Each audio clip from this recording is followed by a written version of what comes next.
Welcome back everyone, I am Daan and I am a medical doctor from the Netherlands and a certified psychedelic therapist. Today we will get into another common challenge that people face when they take a psychedelic. In the last video we talked about the feeling of being completely lost or confused. Well, today we will get into one that might even feel more challenging, which is the sense that you are disappearing, dissolving, or even dying. And I find this so freaking interesting because why would this happen to so many people that ingest a psychedelic? Well, the most likely explanation is that psychedelics temporarily turn down the volume on the parts of your brain that are involved in your sense of self. And collectively, these parts are called the default mode network, which you could see as the headquarters of the ego. Because this is the part of the brain that spins the stories about who you are and what's possible for you. And these stories can get pretty problematic in many mental health conditions. So stories like, that's just the way I am, poor old little me, I surely can't do that. Or another classic one is, I'm just not good enough, or I am not deserving of anything good. These stories can be very convincing and many people go through life without ever questioning them. Because honestly, one of the strongest addictions that each and every one of us has is the addiction to the stories that we tell ourselves. And that's why it can be so very helpful to just shut this part of the brain off for a while. And psychedelics are a very effective and reliable way to do that, which is one of the main reasons that they can be so therapeutic. But here is the catch, because the ego does not like to let go. It is specifically there to keep you focused on yourself.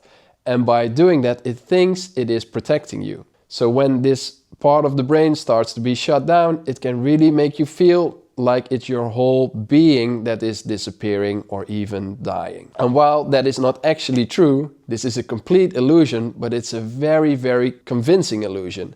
And it can really trigger a fear of death response that can sometimes be so strong that you really need somebody there, somebody grounded to sit with you and help you through that experience. But here is the opportunity, because if you manage to surrender to it and actually let it happen, you can move into a state that is commonly known as ego death. But more correctly, it would be described as ego transcendence, because the ego doesn't actually die. It just goes offline for a little while. And when it does, you get to transcend it. You go beyond. If you talk to people that have experienced that, most will say that it was one of the most profound moments of their whole life, often rated as significant as other major life events like the birth of a child or the death of a parent. Because on the other side of that fear of death is often a full-blown mystical state. And in that moment, you realize that you are so much more than your own egoic perspective and the stories that you tell yourself. Now, I wouldn't say that there's just one type of mystical experience. It's really much more like a spectrum of experiences. And at the lower end, you might just feel very deeply peaceful and connected to the whole universe. But at the far end, that's when people describe completely leaving their body behind,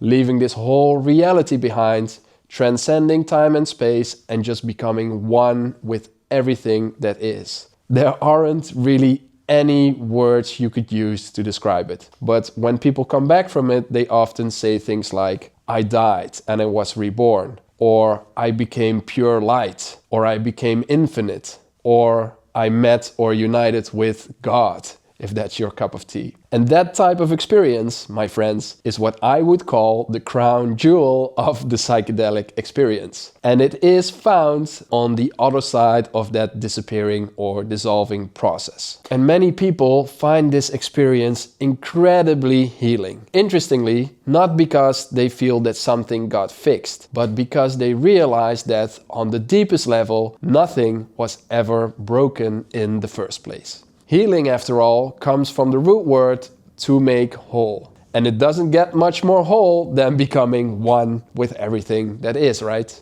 Now, please don't be discouraged if this doesn't happen on the first time that you take a psychedelic. For most people, it takes more than a few sessions to be able to let go enough to reach that state. But even that first glimpse, that moment where you realize that many of the stories that you tell yourself just simply aren't true, that can already be deeply healing. So, summarizing, again, there are two things to remember. The first one is, when it feels that you're disappearing or dying, that is a complete illusion. This is just the ego that is going offline. And the second one is, if you can go with it, so let it happen instead of struggling against it, that's really where the magic happens. Oh, and lastly, even though in that moment you might feel like you have life completely figured out, right? You have no questions anymore. The real magic is in what comes after, putting those insights into practice in the real world.